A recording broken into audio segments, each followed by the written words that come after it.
اعوذ باللہ من الشیطان الرجیم بسم اللہ الرحمن الرحیم وَإِن كُنتُمْ فِي رَيْبٍ مِّمَّا نَزَّلْنَا عَلَىٰ عَبْدِنَا فَأْتُوا بِسُورَةٍ مِّن مِّثْلِهِ صدق اللہ مولانا العظیم وبلغنا رسولہ النبی الکریم۔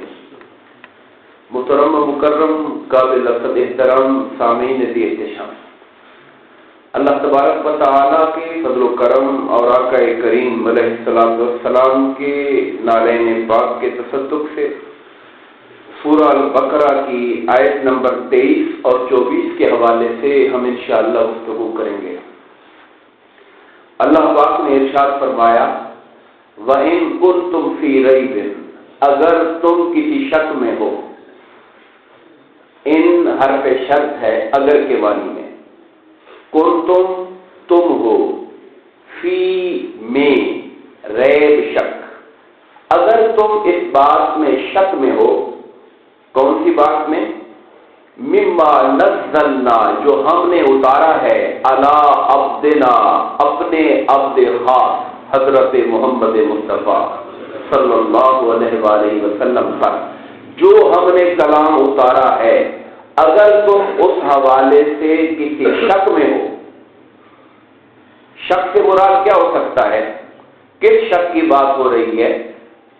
اس شک کی کہ شاید یہ کلام اللہ نے ان پہ اتارا ہے کہ نہیں اتارا، اگر تمہیں اس بات میں شک پڑ گیا ہے، اور اگر تمہارا خیال یہ ہے کہ اللہ نے کوئی کلام نہیں اتارا بلکہ حضرت محمد صلی اللہ علیہ وسلم خود اپنی طرف سے یہ قرآن بناتے ہیں اور تمہارے سامنے آ کے کہتے ہیں کہ یہ اللہ کا کلام ہے، اگر تمہیں اس بات میں کوئی شک پڑ گیا ہے کہ اللہ نے نہیں اتارا، ان کا اپنا کلام ہے، یہ شک کی بات ہو رہی ہے۔ اور یہ بھی سمجھایا جا رہا ہے کہ پہلے اس سے پچھلی آیت میں ہم نے جو پڑھا تھا اس میں اللہ تعالیٰ نے اپنے رب ہونے پر، اپنی عبادت پر، اپنی توحید پر گواہی دی تھی کہ وہ تمہیں پیدا کرنے والا ہے، تم سے پہلو کو پیدا کرنے والا ہے، وہی ہے جس نے زمین کا فرش اور بچھونا بنایا، آسمان کی چھت بنائی، عبادت کرو اس کی۔ پہلی آیت جو اس سے پہلے تھی اس میں عقیدہ توحید کا بیان تھا، اور اس آیت کریمہ میں اللہ تعالیٰ عقیدہ رسالت کو ہم سے منوانا چاہتا ہے۔ اللہ اپنے بندوں میں سے جس کو نبی بنانا چاہتا ہے، اللہ کیا کرتا ہے؟ اللہ اس کے ساتھ وحی کی گفتگو کرتا ہے۔ رسول کون ہوتا ہے؟ جو اللہ کا پیغام پہنچاتا ہے۔ رسول کا یہی کام ہے کہ اللہ ہر بندے سے کلام نہیں کرتا۔ اللہ بتاتا ہے ما کان اللہ لبشر ان یکلم، کسی بشر کی مجال ہی نہیں کہ وہ اللہ سے ڈائریکٹ بات کر سکے۔ اللہ بندوں میں سے کسی کو چن لیتا ہے، اس پر اپنا کلام اتارتا ہے، اس سے بات کرتا ہے اور کہتا ہے میری بات کو لوگوں تک پہنچا دو۔ یہ نبوت اور رسالت ہوتی ہے۔ تو فرمایا اگر تمہیں اس بات پہ شک ہے کہ میں نے حضرت محمد صلی اللہ علیہ وسلم پر کوئی کلام نہیں اتارا، میں نے ان سے بات ہی نہیں کی، وہ میرے نبی نہیں ہیں، ان پر میں نے وحی نہیں اتاری کوئی، اگر تمہیں یہ شک ہے کہ وہ اپنی طرف سے بنا کے کلام کو لے کر آتے ہیں، پھر جب وہ نبی نہ ہوئے، کلام میرا نہ ہوا، ان کا اپنا کلام ہوا، اور وہ تمہارے افراد میں سے ایک فرد ہے، تم بھی عربی بولتے ہو، وہ بھی عربی بولتے ہیں، قرآن جو وہ لے کر آتے ہیں، جو وہ کہتے ہیں، وہ بھی الف با تا ثا جیم ہا کا انہی الفابیٹ حروف تہجی سے بنا ہوا ہے، تم بھی بولنے والے ہو، اگر میرا کلام نہیں ہے، ان کا اپنا کلام ہے، تو تم بھی انسان ہو، تم بھی بنا کے لے آؤ اس کلام جیسا کلام۔ اگر یہ کلام میرا نہیں ہے تو پھر تو جب میری طرف سے کلام نہ ہوا تو نبی پاک صلی اللہ علیہ وسلم پھر تمہارے جیسے کام انسان ہوئے، انہوں نے کلام بنا لیا ہے تو تم بھی بنا لو۔ پھر انہوں نے اگر اکیلے بنا لیا ہے تو تم سارے مل کے بنا لو۔ تمہیں یہ سہولت دیتے ہیں کہ تم سارے اکٹھے ہو جاؤ۔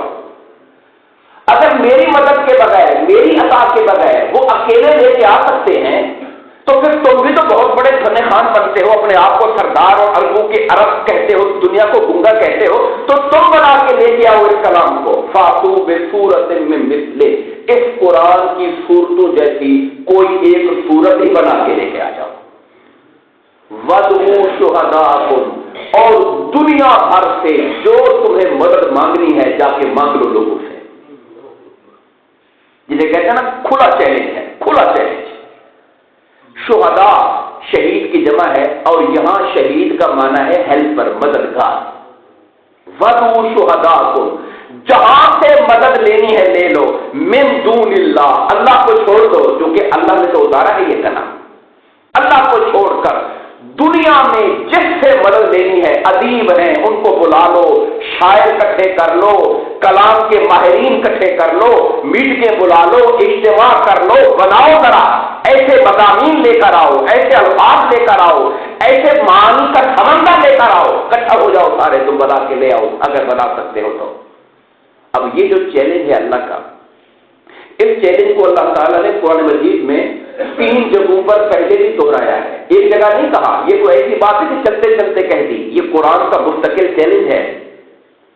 میں ایسوں کا حوالہ دینا چاہوں گا.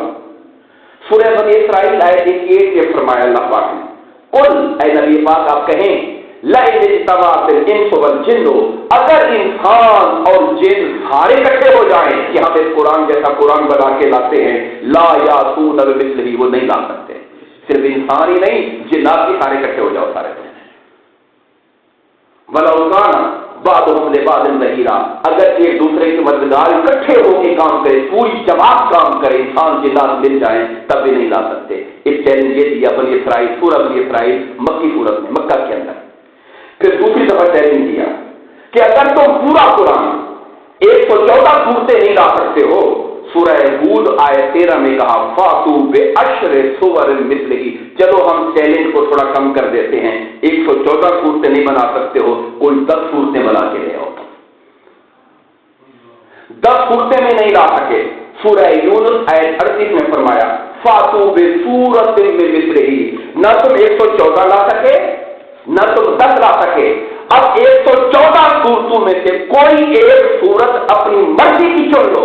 سب سے چھوٹی سورہ کوثر ہے نا، تو اس صورت کے مقابلے میں کوئی صورت بنا کے لے کے آ جاؤ. تو یہ قرآن کا وہ چیلنج ہے جسے 1500 سال 1400 1450 سال سے اوپر ہو چکا ہے، اور یہ چیلنج کافروں کے اوپر ایک ڈنڈے کی طرح برس رہا ہے، اور ان سے کہہ رہا ہے اگر تم کہتے ہو کہ یہ قرآن اللہ کا کلام نہیں اور حضرت محمد صلی اللہ علیہ وسلم اللہ کے رسول نہیں، اور یہ قرآن ان پہ نہیں اترا، تو لاؤ بنا کے لاؤ، بنا کے لاؤ. قرآن بار بار کہہ رہا ہے اے ادیبوں بنا کے لاؤ، ماہرین کلام بنا کے لاؤ.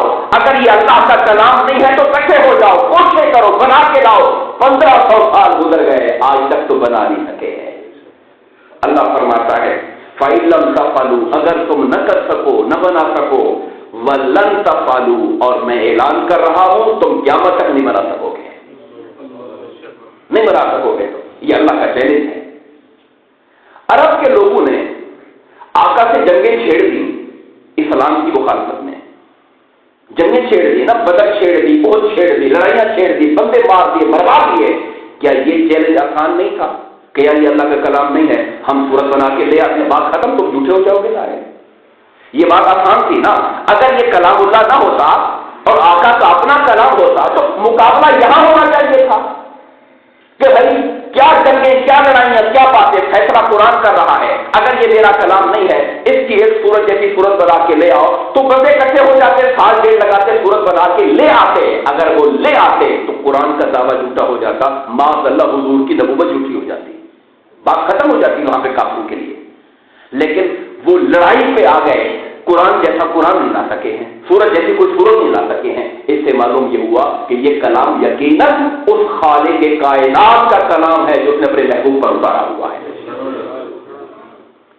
اور اس کلام پاک کی اس معجزے کی شان یہ ہے کہ باقی پیغمبروں کو بھی معجزات ملے، مگر ہم امت کے لیے بڑے اعزاز اور فخر کی بات یہ ہے کہ ہر امت کو جو نبی کا معجزہ ملا وہ نبی کی حیات تک رہتا تھا. جب نبی پردہ فرماتا تھا معجزہ بھی پیغمبر کے ساتھ چلا جاتا تھا.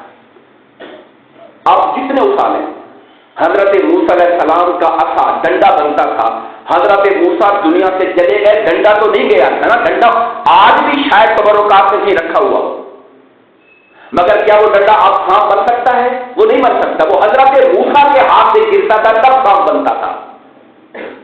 اس کے بعد وہ سانپ کبھی نہیں بنا، نہ وہ بن سکتا ہے. حضرت داؤد علیہ السلام لوہے کو ہاتھ میں لیتے تھے، لوہا موم ہو جاتا تھا. یہ معجزہ ان کے ہاتھوں کے ساتھ تھا. جب وہ گئے تو معجزہ ختم ہو گیا. مگر امت مسلمہ ہمارے لیے اللہ کی طرف سے کروڑوں احسان کا یہ ایک احسان ہے کہ میرے آقا دنیا سے پردہ کر گئے، مگر معجزہ قرآن آج بھی ہمارے ہاتھوں کے اندر موجود ہے. اور دنیا کفر کے لیے چیلنج بھی موجود ہے کہ اگر یہ خدا کا کلام نہیں ہے تو بنا کے لے آؤ ایک جیسا کلام. یہ ہمارے لیے، ہمارے ایمان کے لیے اس سے بڑھ کر جلا والی بات کیا ہو سکتی ہے؟ ایمانوں کے لیے اس سے بڑا استحکام کیا ہو سکتا ہے کہ اللہ کا کلام ہمارے ہاتھوں میں، ہمارے گھروں میں، ہمارے پاس موجود ہے. اور یہ فخر ہے اس قرآن کا کہ 1500 سال گزرنے کو ہیں، مگر مشرق میں چلے جاؤ یا مغرب میں، امریکہ یورپ میں چلے جاؤ یا ملیشیا سوڈان میں، آپ کو الحمد سے لے کے والناس تک پورا قرآن اسی طرح محفوظ ملے گا جیسے قلب مصطفیٰ پہ اتارا گیا تھا. یہ بھی اللہ کی حفاظت کا معجزہ ہے قرآن کے ساتھ. تو دوستان گرامی قدر، میں انہی کلمات سے اتفاق کروں گا کہ رب کائنات نے ہمارے ایمانوں کو اتنا طاقتور کر دیا ہے اور اسلام کو بطور ایک دین کے اتنا مضبوط بنا دیا ہے اور آقا کی نبوت کو اس طرح ان چیلنجیبل کر دیا ہے کہ ساری دنیا کہیں بھی ہو جائے تو میرے مصطفیٰ کی شان رسالت پر کوئی ایک حرف بھی کھڑا نہیں کر سکتی ہے. اللہ تعالیٰ سے دعا ہے کہ ہم سب کے ایمانوں میں اپنے قرآن کی برکت سے مزید جلا اور طاقت نصیب فرمائے. آمین. وما علینا الا البلاغ.